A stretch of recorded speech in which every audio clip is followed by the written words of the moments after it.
Renaud Évrard. Vous êtes Bonjour. psychologue clinicien, enseignant-chercheur à l'Université de Lorraine et vous avez écrit plusieurs livres, dont notamment Enquête sur 150 ans de parapsychologie, Folie et paranormale d'une clinique des expériences exceptionnelles, et puis Arrive, la mort, une expérience. Hmm. Est-ce qu'on peut commencer par cette question? Comment un psychologue clinicien devient chercheur dans le monde du paranormal et plus précisément dans le monde des EMI? Alors, il y a plusieurs façons d'y arriver. Je pense que vous voulez entendre la mienne. La mienne, c'est très marqué du côté de la curiosité intellectuelle et des rencontres, en fait. La rencontre avec des chercheurs, mais avant les chercheurs, c'est des témoins, des personnes qui pensent vivre ces expériences.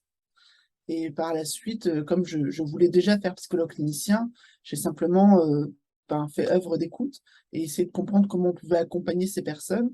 Et j'ai décidé, une fois que j'ai eu mon diplôme de psychologue en poche, d'ouvrir un service de consultation gratuit pour accueillir et aider ces personnes. D'accord, donc c'était en 2007, c'est ça? 2007 pour le départ, on a été hébergé avec mon collègue Thomas Rabéron qui faisait la même chose que moi au sein de l'Institut Métapsychique International à Paris, donc une fondation de recherche en parapsychologie qui, du coup, avait été sollicitée depuis le démarrage en 1919 par des gens qui vivaient ces expériences, qui cherchaient un peu d'informations, un peu d'aide. Et du coup, on a un petit peu officialisé cette offre. OK, et dans l'histoire, est-ce que ça remonte à quand les récits d'expériences, de mort imminente? Et déjà, d'où vient ce nom, ce mot? Alors, les récits, on en identifie depuis les premiers temps de l'écriture, en fait, hein. On va en trouver dans l'Antiquité, on va en trouver chez les Égyptiens. Après, c'est peut-être de façon un peu des illusions rétrospectives où on trouve ce qu'on a envie de voir. La version moderne des expériences de mort imminente, elle nous vient des années 70 avec Raymond Moody aux États-Unis, sous le vocable Near-Death Experiences. Mais en fait, il y a eu plusieurs redécouvertes ou découvertes préalables, puisque dès la fin du 19e siècle, ça intéressait beaucoup les chercheurs européens, les Allemands, les Français, et le terme d'expérience de mort imminente vient d'un philosophe français qui, à l'époque, était à Nancy, et qui s'appelle Victor Heger. Et lui, en fait, il partait d'un autre aspect qui était la question de quelle est la vitesse de la pensée, et notamment dans le rêve. Pourquoi parfois on a l'impression que l'histoire qu'on se raconte dans un rêve, elle est extrêmement lente ou extrêmement rapide, sans correspondre à la réalité. Et du coup, il s'est intéressé à plein d'autres témoignages où on avait l'impression qu'il y avait une contraction, une exaltation de ce que pouvait être la perception du temps. Donc ça peut être des récits de personnes qui prenaient de l'opium, ça peut être des personnes qui étaient sur un peloton d'exécution, ou alors qui se noyaient, qui faisaient une chute. Et c'est comme ça, finalement, qu'il a rassemblé un catalogue d'expériences où la pensée semblait se modifier. OK, donc ça veut dire que c'est la première fois où on s'intéresse, on va dire un peu scientifiquement, à ces cas?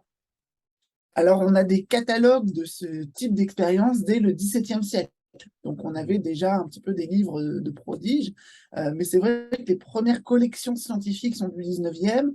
On met souvent le géologue Albert Heim dans le coup, parce que c'est quelqu'un qui était alpiniste et qui a vécu lui-même une chute quasi mortelle, dont il a réchappé, dit-il, parce qu'il a eu une expérience très étrange qui lui a permis de penser à sa chute de façon extrêmement pragmatique, d'avoir une pensée comme ça qui lui a dit positionne-toi comme ça, fais comme ça, tu vas survivre. Et en même temps, il avait aussi un flux de pensée qui s'était tourné vers son passé, un flux de pensée tourné vers son avenir, les cours qu'il avait à donner, des choses comme ça. Et puis, les actions de son corps qui se sont modelées sur sa coordination intellectuelle et qui, du coup, voilà, il a eu cette expérience complètement folle. Il lui a fallu une dizaine d'années pour oser vraiment en parler. Et pour en parler, en fait, il a été demandé à ses collègues, il a mis des petites annonces un petit peu dans les journaux d'alpinistes pour voir s'il était le seul. Et en réalité, il ne l'était pas. Et c'est comme ça un petit peu qu'il a promu cette étude et ça a été repris par beaucoup d'intellectuels, notamment français de l'époque, hein, Henri Bergson et plein d'autres personnes, parce que ça collait avec les nouveaux modèles de l'esprit qu'on était en train de développer à l'époque. Donc et est-ce qu'on a avancé ou régressé par rapport à l'intégration de ce fait, de cette clinique, on va dire, de parapsychologique Ben, dans ça reste, dans la ouais. science? Alors, ça reste une énigme, hein, ça l'était déjà à l'époque, ça posait un petit peu des questions. Est-ce que vraiment on peut en faire sortir une théorie de la mort? Que fait-on des aspects mystiques qui peuvent être associés à ces expériences? Est-ce qu'on n'est pas un petit peu dans les contes et légendes? Le tout, c'est qu'il y a eu une ellipse hein, vers les années finalement 1920-1930. Il y a eu de moins en moins d'études de ce sujet qui a été marginalisé, qui a fait partie finalement de la parapsychologie, un petit peu comme ça, la voiture balai de la psychologie. Et puis, il y a eu une ellipse à peu près de 40 ans où quasiment aucune étude n'est sortie sur le sujet. Et ça a été redécouvert dans les années 70 par plusieurs chercheurs. Là, aujourd'hui, on a bien plus avancé parce que l'intégration, elle se fait dans le monde entier. Il y a beaucoup d'équipes qui connaissent ça, mais aussi un bagage euh, populaire, c'est-à-dire que les gens ont une idée de l'UNI, il y a des documentaires, on ne pourra plus jamais revenir en arrière en niant le phénomène totalement. Mais c'est quand même très étonnant, c'est un phénomène qui va être marqué par sa culture, son époque, et qui peut prendre des formes conformes à ce qu'on va attendre ou ce qu'on va rechercher. Par exemple, aux États-Unis, c'est des aspects très spirituels, la preuve d'une vie après la mort, qui ont été vraiment les enjeux pour vendre en fait ce produit, alors qu'en Europe, quand c'est sorti, c'était pas du tout ces aspects-là qui en a mis en avant, c'était vraiment, ben voilà, l'esprit est capable de performances très intéressantes, qui sauve des vies, qui fait des choses comme ça. On essaye de comprendre ce qui se passe sur le plan neurophysiologique. La porte était ouverte, on n'avait pas encore tous les instruments pour scanner, mais finalement, ça a coïncidé avec les travaux de l'époque. OK. Et ça veut dire qu'aujourd'hui, vous avez parlé un peu de la partie un peu mystique, spirituelle, mais on n'est pas du tout là-dedans. Déjà dans votre livre «Folie et paranormal», vous faites, une étude un peu exhaustive, de tout ce qui pourrait rentrer dans l'anormal ou dans l'anomalie, hein, ou dans le paranormal. Est-ce que les EMI faisaient déjà partie de votre livre précédent? Oui, alors je parle des expériences exceptionnelles, ça essaie de traduire anomalous expérience de l'anglais, mais anomalous, c'est d'anomalie, c'est simplement l'adjectif anormal en français. Et c'est vrai que le fait de penser anormal ou de le lire anormal, hein, c'est un petit peu un automatisme, ça nous place du côté des normes et des jugements, notamment pathologiques. Et c'est ça que j'essayais d'éviter, c'était d'ouvrir cette question et de repartir de zéro en disant, mais qu'est-ce qui nous fonde à croire que ben, c'est quelqu'un qui va pas bien, qui vit ces expériences. En réalité, elles sont extrêmement répandues et les expériences de mort imminente, elles ont fait partie des expériences qui sont le plus popularisées, qui ont pu atteindre voilà, des couches de la population très variées, parce que tout le monde peut en avoir. Il n'y a pas vraiment quelque chose à faire, une pratique spirituelle, une discipline, avoir un type de personnalité. Tout le monde peut en faire. Et du coup, les récits, une fois que la parole s'est libérée avec le premier best-seller, eh ben, les récits se sont accumulés, accumulés, accumulés. Et des scientifiques ont pris le relais, ont créé des organisations, même des revues. Et maintenant, on a effectivement un nombre de données très important. Moi, quand j'ai commencé cette clinique, j'avais une familiarité très légère finalement avec le sujet. Je n'ai pas vécu moi-même cette expérience, mais j'ai été amenée à accompagner des personnes qui avaient cette expérience, parfois d'autres expériences aussi à côté. Et ça faisait partie de certains des témoignages, certains des suivis que je pouvais avoir, mais je m'étais jamais vraiment intéressée à tout l'historique, c'est-à-dire, mais finalement, depuis combien de temps on parle d'expérience de mort imminente, quelle forme ça a pu prendre, et comment on explique vraiment ça sur le plan des théories de la conscience. OK. Et donc, qu'est-ce que vous avez, découvert dans vos déjà j'entends que vous avez passé beaucoup d'années, en fait, à écouter, à accompagner et du coup, ce livre qui sort le 8 septembre, «La mort, une expérience», du coup, vous la remettez dans le champ de l'expérience, on va dire, normale. C'est pas une pathologie, hein? C'est ça que vous racontez et donc vous l'étudiez scientifiquement en tant que chercheur, en tant que psychologue clinicien. Qu'est-ce que vous mettez à jour que peut-être n'avez pas fait, par exemple, bah, les noms un peu connus? Vous avez parlé de Moody, puis on pourrait parler de Grayson aussi. Alors, je n'ai pas des prétentions extraordinaires, mais j'ai un sens critique assez aiguisé et j'ai l'impression que ce que je croyais savoir, finalement, maintenant me paraît extrêmement faux, désuet. Et je me rends compte en étant retourné au premier texte qu'on a, par exemple, sur des décennies, répété des choses fausses. En pensant que voilà que ça avait été écrit comme ça parce qu'on ne lit pas l'allemand, on ne lit pas le français, enfin voilà pour certaines personnes. Et donc, en réalité, la vision qu'a découpé Raymond Moody de l'EMI, elle me paraît tout à fait juste, mais elle me paraît concerner en fait un, un aspect de l'EMI ou certaines EMI, mais pas forcément l'intégralité.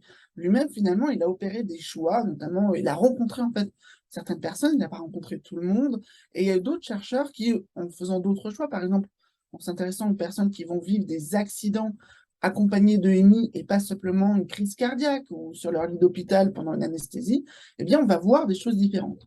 Et donc, à l'époque, fin 19e, c'était les chutes d'alpinistes, c'était les noyades, c'était les pelotons d'exécution ou des accidents aussi avec les trains, ces choses comme ça.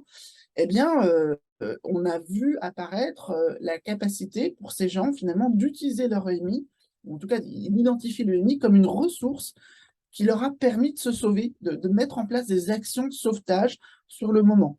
Alors, ça se passe comment? C'est-à-dire qu'ils ont l'impression que le temps ralentit et que leur pensée est accélérée. Ils ont l'impression de penser beaucoup plus juste, d'avoir une pensée un petit peu vraiment, je disais pragmatique, mais c'est aussi quelqu'un qui ne panique pas, qui réfléchit vraiment à ce qu'il y a dans la situation, ce qui pourrait être vraiment intelligent, qui mobilise les savoir-faire de la personne et qui, du coup, aussi s'appuie sur une perception extrêmement fine, la capacité de zoomer, la capacité multisensorielle d'accueillir tous les stimuli de l'environnement pour se dire, ben, voilà, positionne-toi comme ça, là, il y a de quoi s'accrocher, là, il y a de quoi rebondir, ou si tu fais ce type de geste, tu vas t'en sortir.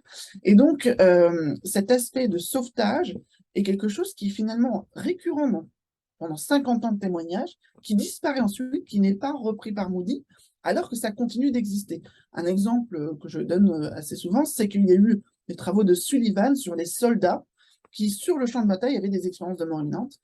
Et ces expériences étaient un peu particulières parce qu'elles ne correspondaient pas au prototype, au canon que défendait Moody. Il n'y avait pas de tunnel, pas forcément de lumière, de rencontre avec des êtres, etc. Mais les gens changeaient leur vision du monde à ce moment-là et interagissaient avec leur environnement pour éviter le danger. Puis ils avaient aussi une partie de leur esprit qui était complètement décrochée, qui pouvait sortir de leur corps, qui pouvait faire une revue de vie, etc. Donc on pouvait avoir l'expérience limitée ou l'expérience complète tout ça dans un contexte où les gens étaient debout, en train d'agir, en train de se mouvoir. Et donc, du coup, ça ne correspondait pas à la vision de l'EMI qu'on était en train de forger. Et Raymond Moody les a simplement exclus en disant ce ne sont pas des EMI. Et donc, ce type de choix vient un petit peu finalement coincer, en tout cas, c'est ce qu'on appelle le décrire-construire. Quand on décrit un phénomène, en réalité, on est en train de le formater. Et toutes les cultures, tous les chercheurs ont leur biais et on est en train à chaque fois de formater. Donc j'ai essayé de déformater déjà moi-même et ensuite du coup de transmettre un peu ce déformatage. Et j'ai publié une dizaine d'articles sur le sujet. J'ai essayé d'intervenir sur plusieurs médias, sur plusieurs supports auprès de mes étudiants que je forme à tout ça. Et là, j'ai eu l'occasion finalement d'avoir un livre à la fois dans des éditions universitaires, mais un livre de vulgarisation pour essayer justement de discuter de tout ce que j'ai pu rencontrer dans ce trajet. Mmh. J'entends que dans le livre, du coup, vous faites une décorrélation avec, par exemple, le coma. C'est-à-dire qu'il n'y a pas des expériences il n'y a pas uniquement des expériences de mort imminente, chez des personnes qui, vivent un coma. C'est plus On a large. ce grand souci d'avoir pas une définition consensuelle des EMI. Mmh. Après 150 ans d'études, c'est quand même formidable. Je trouve ça bien. Moi, j'aime bien en tant que chercheur que ce soit pas forcément tout serré, coincé, et qu'on soit là forcément juste à ajouter une petite goutte à l'océan. Non, en réalité, il y a vraiment des questions fondamentales. Et la première, c'est qu'est-ce qui peut déclencher le l'EMI? En réalité, la mort concrète peut déclencher le l'EMI quand elle se présente sous la forme d'une crise cardiaque ou quoi que ce soit, mais aussi la menace mortelle. Et le fait d'avoir l'effroi de mourir à l'instant est suffisant pour ça. Mais on a encore d'autres expériences qui ont été associées à des témoignages, c'est des expériences où la menace mortelle n'est pas visible de l'extérieur. Quelqu'un qui est en train d'avoir un orgasme ou qui fait son jogging, qui se promène, qui fait de la méditation, et dans sa méditation, il y a quelque chose peut-être de trop profond qui fait que son esprit se décroche de son corps, pour parler vite, mais en tout cas, il y a quelque chose d'une dissociation dont il n'a pas l'habitude et qui peut à ce moment-là l'inquiéter, et ça suffit à déclencher l'expérience de mort imminente. Dans ces cas-là, ce que j'ai essayé de faire, c'est d'avoir déjà un modèle général qui recouvre les cas les plus communs, qu'on va rencontrer, mais aussi de ne pas rejeter tous ces témoignages qui, dans la littérature, sont appelés pseudo-EMI ou simili-EMI et considérés comme non, des artefacts psychologiques. Mais en réalité, pour moi, c'est vraiment essentiel. Et j'essaie d'avoir un modèle qui progresse. Alors, je ne suis pas très sûre de moi sur tout ce que j'avance, mais j'essaie d'avoir quelque chose qui dit que finalement, le coma, la raison organique de mourir, est complètement accessoire. Puisqu'en réalité, on a des exemples très clairs où les gens ont simplement cru mourir, ils croient qu'ils vont se noyer, ils croient que leur chute est mortelle, et ça suffit pour déclencher ça. Donc, c'est plutôt de dire, notre corps est préparé à avoir ce type d'expérience. On a un bouton d'urgence où on va rentrer dans un état où on fait des actions in extremis pour se sauver la vie. Le corps a ce système-là d'alerte rouge et du coup, il va le déclencher parfois de façon très pertinente, parfois simplement parce qu'il a peur et qu'il a la conviction, enfin, on a la conviction que c'est la fin, même si on se trompe par la suite. Et d'ailleurs, l'expérience, elle peut s'arrêter très nette à partir du moment où la menace mortelle est écartée. Et là, la personne, elle revient à elle, et puis elle n'a pas forcément tout le déroulé, ou elle visite un autre environnement, etc. Ce que j'entends, c'est que c'est comme si vous décriviez une compétence cachée. C'est-à-dire, on a un bouton caché, une compétence cachée qui est révélée au moment où, en fait, on a l'impression d'approcher la mort. C'est ça. C'est des ressources intérieures, en fait, qui sont sous-exploitées ou invisibles. Alors, je pense qu'elles sont bien exploitées, Mmh. mais on n'essaie pas forcément de les produire spontanément, puisque je dirais par exemple en laboratoire, si vous voulez déclencher une EMI, il faudrait qu'on ait un comité d'éthique qui nous valide le fait de provoquer par surprise la mort de quelqu'un. Mmh. Donc il ne faut pas qu'il ait signé quelque chose à l'avance lui disant voilà ce qui va se passer, on va vous jeter dans le vide, puis tout en bas il y aura un filet, vous inquiétez pas, quoi. Donc il faut vraiment que ça vienne par surprise. Et donc, ce n'est pas quelque chose de très commun. Il y a des gens qui ont frôlé la mort de plein de façons différentes, mais qui vont avoir l'EMI seulement quand ils sont pris par revers. Ce côté d'avoir une disposition à l'EMI est finalement très intéressant parce qu'on se rend compte que psychologiquement, on n'a pas de profil de gens qui ont des EMI. Il y a des gens qui vont en avoir plein, plusieurs même, voilà, et d'autres pas du tout, mais en fait, ça peut toucher toutes les classes d'âge, tous les genres, etc. Donc, pas de problème là-dessus. Mais on n'avait pas d'explication pour ça. Donc, le fait de dire, ben, tous les êtres humains ont la disposition à l'EMI, c'est une chose, et puis ça apporte quelque chose de plus. Si l'EMI est une sorte d'état modifié de conscience qui permet à la personne de mobiliser les ressources pour se sauver, en fait, c'est un avantage pour l'évolution. Les êtres humains qui ont cette disposition à se sauver comme ça, eh bien, ils vont plus survivre, se reproduire et transmettre à leurs enfants, à leur descendance, cette caractéristique. Et donc, on a une idée que l'EMI n'est pas là par hasard. L'EMI est du côté du vivant, c'est ce qu'on est capable de faire de mieux dans les cas extrêmes. Et ça fait appel à une disposition un peu particulière, c'est-à-dire qu'on ne fonctionne plus comme à l'ordinaire. D'habitude, on a notre esprit, par exemple, qui vient freiner nos instincts, nos gestes, on est réfléchi. Donc, ça prend beaucoup de temps. Habituellement, quand je fais un geste, je peux arrêter ma main parce que j'ai une capacité d'inhibition. Dans l'EMI, en fait, tout est extrêmement fluide, extrêmement rapide. C'est comme s'il y avait une partie qui s'occupait de gérer le corps, le réel, le présent, l'environnement, et une autre partie, celle qui habitude et contemple, réfléchit, etc., s'appuie sur les souvenirs profonds, ben celle-là, elle fait sa vie de l'autre côté.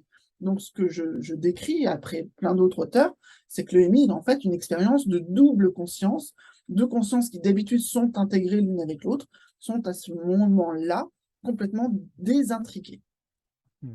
Est-ce que dans votre livre, vous décrivez un nombre de propriétés particulières des EMI? Comment vous décrivez les propriétés d'une EMI?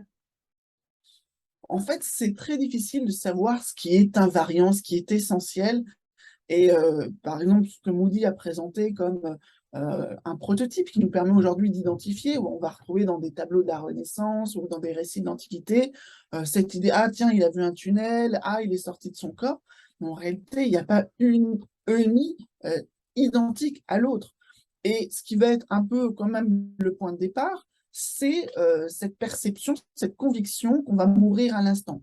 C'est soudain, c'est brusque, il y a cette surprise qui est associée à une conviction. Mais en réalité, comme je le disais, cette conviction peut prendre une forme très interne, c'est-à-dire que la menace peut ne pas venir du monde extérieur, mais être une sorte de menace de dissolution interne. Et du coup, déjà, là, il y a une ambiguïté. Et puis, on a l'impression que même avec certaines substances, comme la kétamine notamment, on peut actionner les mêmes circuits chimiques et donc neurologiques pour avoir une expérience extrêmement similaire. Donc, on pourrait se dire peut-être que le déclenchement de l'EMI, c'est simplement quelque chose dont notre métabolisme est capable et qu'on va petit à petit identifier. Et je sais même, j'ai même fait le lien avec certains sportifs qui font des sports extrêmes, vous savez, se jeter dans le vide avec juste une petite cape ou des choses comme ça, ou alors sur l'eau, eh bien, ils disent qu'ils arrivent à rentrer dans cet état modifié de conscience où le temps est ralenti, où la coordination entre l'esprit et le corps est vraiment ajustée de façon parfaite, donc comme du flow, mais c'est finalement le danger, l'adrénaline et en réalité la noradrénaline qui pourrait plonger dans cet état modifié de conscience. On pourrait presque s'entraîner, mais ça pourrait aussi peut-être mobiliser trop de ressources au niveau somatique pour qu'on y soit tout le temps dans cet état. Mmh. Qu'est-ce qui vous manque aujourd'hui pour, continuer vos recherches, des budgets, des témoignages? C'est quoi la suite de vos recherches? Alors actuellement, on dépose plusieurs projets de recherche avec des collègues pour faire des choses qui sont extrêmement simples. On n'a pas la prétention à utiliser le dernier cri des technologies d'imagerie cérébrale. On veut revenir à des témoignages, rencontrer des gens qui nous racontent complètement ce qu'ils ont vécu et à qui on peut poser un certain nombre de questions. Puisque ce qui nous a posé problème, c'est que dans la littérature, on a ce formatage où on a un seul questionnaire qui est élaboré par Bruce Greyson, qui est utilisé dans toutes les recherches. Or, ce questionnaire, il a des items qui sont très orientés dans le modèle de Raymond Moody. Il ne couvre pas l'ensemble de l'expérience. Et puis, en fait, il dit très mal les choses et il ne s'applique pas à tout le monde. Donc, ce questionnaire, ça ne peut pas être le seul outil qu'on a à disposition. Ou alors, les gens, ils envoient un témoignage spontané qui fait de 4 lignes à 4 pages. Mais en tant que chercheur, on ne peut pas vraiment l'utiliser pour les comparer, pour comprendre ce qu'il y a derrière. Donc, la méthode qu'on va mettre en place, c'est de la microphénoménologie. On va faire des entretiens d'explicitation où on aide les personnes, simplement en leur posant beaucoup de questions, à rentrer dans le détail et même à rentrer dans ce qui est implicite parfois pour eux. Il y a déjà des gens à qui j'ai posé des questions qui leur a fait remonter des informations dont ils avaient presque perdu la connaissance par association, et notamment des questions sur bon, vous me racontez tous les souvenirs que vous avez eus, toutes les choses qui vous ont traversé l'esprit, mais qu'est-ce que vous avez fait de votre corps à ce moment-là? Et là, finalement, les gens se rendent compte qu'il y a des aspects d'automatisme corporel qui leur ont complètement échappé. Donc, voilà, cette méthode de microphénologie vise à rentrer un peu plus dans le cœur de l'expérience, et ensuite, on va essayer de modeler un nouveau questionnaire pour être beaucoup plus valide, beaucoup plus représentatif de ce que sont ces expériences dans toute leur variété, dans tout un continuum finalement d'expériences de mort imminente, et se débarrasser finalement du canevas dans lequel on est emprisonné actuellement. Mmh. Canevas historique, et puis aussi, on va dire mystique ou spirituel? Moi, je n'ai pas forcément de problème avec les aspects spirituels de l'expérience, sauf à vouloir les imposer à tous. Mmh. J'ai plein de gens qui vivent ces expériences de mort imminente sans forcément avoir vu Dieu ou quoi que ce soit. Et pour autant, moi, je pense qu'il ne faut pas dénigrer leur vécu, qui est déjà même assez perturbant pour certains. Et puis surtout, il n'y a pas un prototype à défendre. Il y a pas derrière nous, on n'a pas une idéologie où on veut prouver la vie après la mort, forcément, ou alors on veut dire que les gens qui ont vécu une EMI sont meilleurs que tous les autres. En réalité, quand on regarde dans le détail les trajectoires de ces gens-là, les répercussions, c'est pas si clair que ça. Il y a 2 tiers des gens qui vont changer. Déjà 2 tiers, ça veut dire qu'il y a 1 tiers des gens qui ont des EMI et qui restent pareils à eux-mêmes. C'est déjà très important. Ensuite, parmi ces gens qui changent, ils ne changent pas tous de la même façon. Et là, on entend un peu trop, et on va à des livres ou des conférences comme ça, où on a un discours, où on doit devenir un certain type d'individu, écologiste, etc., quand on a une EMI. Et ça devient presque sectaire. Donc, nous, on veut, moi, en tant que clinicien, je n'ai absolument pas un rôle d'idéologue. Et c'est plutôt le rôle de dire, bon, ok, si vous partez dans la spiritualité, qu'est-ce qui va être votre source d'inspiration? Mais par contre, si ce sont des dons artistiques qui vous animent, qu'est-ce que vous en faites, etc. Donc, moi, vraiment, je vais épouser, supporter ce qui va être le mieux pour la personne, mais c'est elle qui décide. OK.